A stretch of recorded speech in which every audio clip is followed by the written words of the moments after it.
i-flex ko lang itong mga award na nakuha namin sa MLG. Ito muna unahin natin. 15 years, Loyalty Award. And then 20 years and 25. Pero sa ngayon po ay 30 years na siya.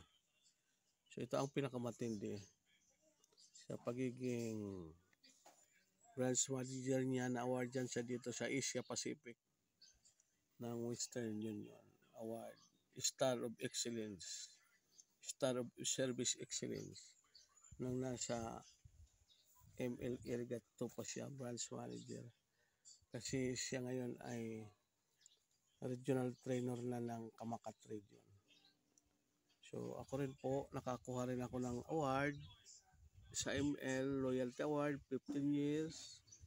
Ito po at 20 years.